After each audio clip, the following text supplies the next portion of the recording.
Hey everyone. So today we're going to be reading the story of Strega Nona, retold, because it comes from an old story, and illustrated by Tomie de Paola. Strega Nona, an old tale retold and illustrated by Tomie de Paola. This story, one of the things when I'm having students write stories is I like them to think about a what if. If you're ever stuck with trying to come up with an idea for a story, asking yourself the question, what if, is a great way to get your brain thinking about what you could write about. What if my hands were bananas? What if my brother was invisible? What if it was always nighttime? You know? And then from there, you could come up with the problem and what would happen in the story. This story has a fabulous what if. Let's look at it together. In a town in Calabria, a long time ago, there lived an old lady everyone called Strega Nona, which means Grandma Witch. Although all the people in town talked about her in whispers, they all went to see her if they had troubles. Even the priest and the sisters of the convent went, because Strega Nona did have a magic touch.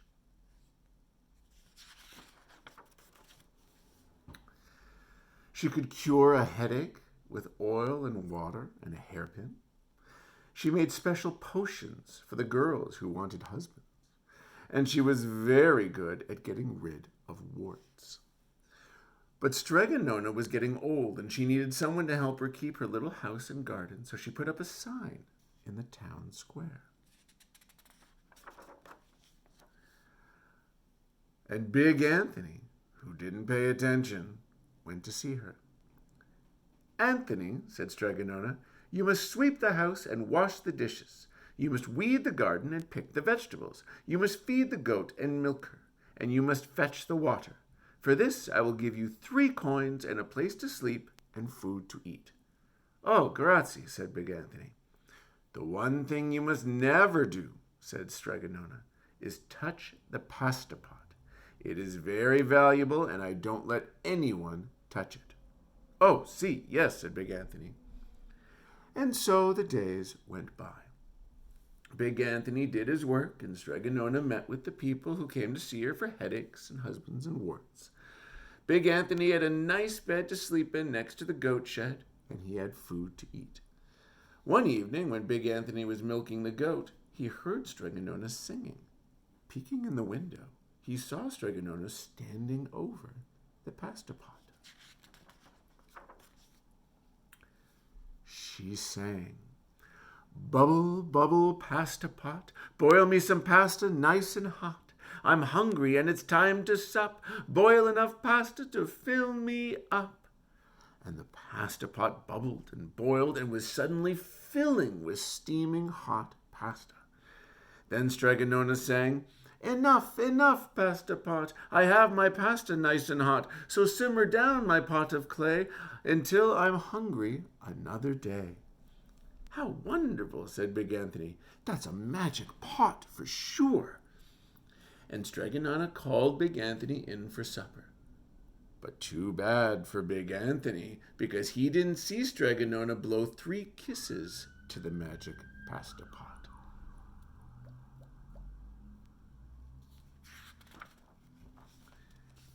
And this is what happened. The next day, when Big Anthony went to the town square to fetch the water, he told everyone about the pasta pot. And naturally, everyone laughed at him because it sounded so silly, a pot that cooked all by itself. "You'd better go and confess to the priest, Big Anthony," they said. "Such a lie." And Big Anthony was angry, and that wasn't a very good thing to be. "I'll show them," he said to himself. "Some day I will get the pasta pot and make it cook, and then they'll be sorry." That day came sooner than even Big Anthony would have thought, because 2 days later, Strega Nona said to Big Anthony, Anthony, I must go over the mountain to the next town to see my friend Strega Amelia. Sweep the house and weed the garden, feed the goat and milk her, and for your lunch there are some bread and cheese in the cupboard. And remember, don't touch the pasta pot. Oh, yes, yes, Strega Nona, said Big Anthony. But inside he was thinking, my chance has come. Ooh. As soon as Strega Nona was out of sight, Big Anthony went inside, pulled the pasta pot off the shelf, and put it on the floor. Now let's see if I can remember the words, said Big Anthony.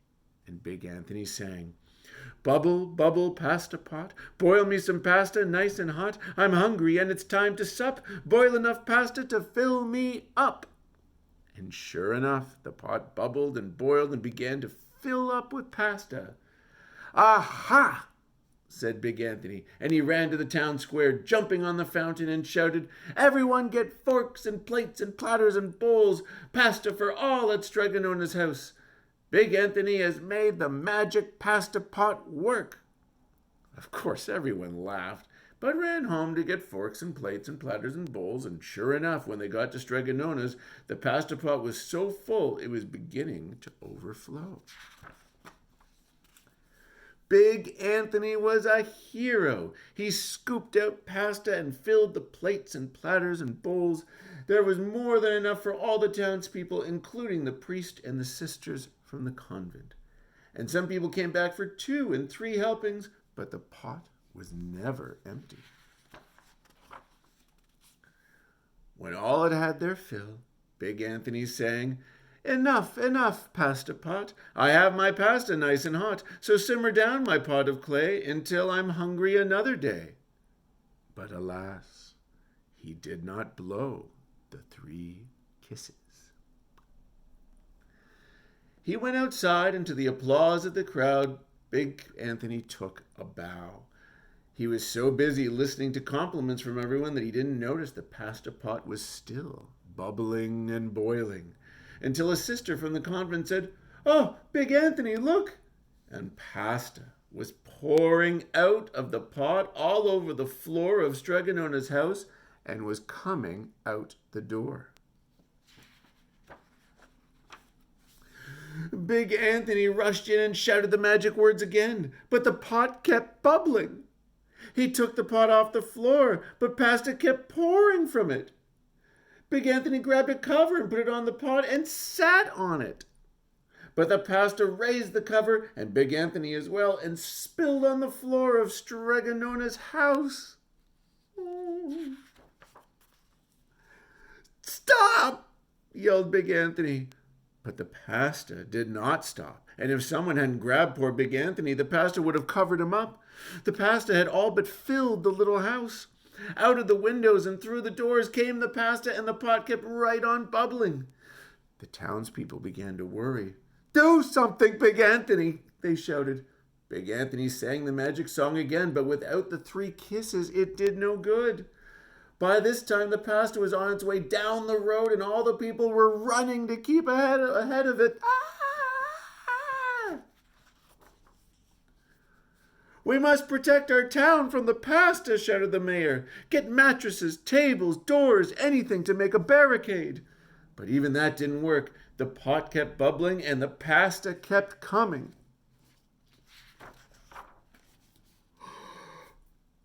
We are lost, said the people, and the priest and the sisters of the convent began praying. The pasta will cover our town, they cried.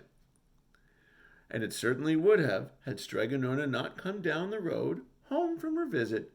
She didn't have to look twice to know what had happened. She sang the magic song and blew the 3 kisses, and with a sputter the pot stopped boiling, and the pasta came to a halt. Oh, grazie, thank you, Strega Nona, the people cried. And then they turned on poor Big Anthony. String him up, the men of the town shouted. Now wait, said Strega Nona. The punishment must fit the crime. And she took a fork from a lady standing nearby and held it out to Big Anthony. All right, Anthony, you wanted pasta from my magic pasta pot, Strega Nona said, and I want to sleep in my little bed tonight. So start eating.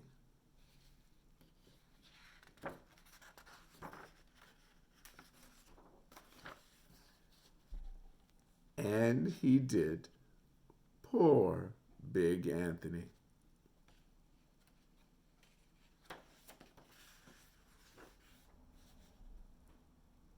The end. Wasn't that a great what if to that story? Oh, lovely. I wonder why the author wrote that story. I wonder if that was a lesson about, hey, we should always be with our parents in the kitchen or accidents could happen. I don't know. Anyway, I hope you enjoyed the story, and I can't wait to hear you read too. Bye for now.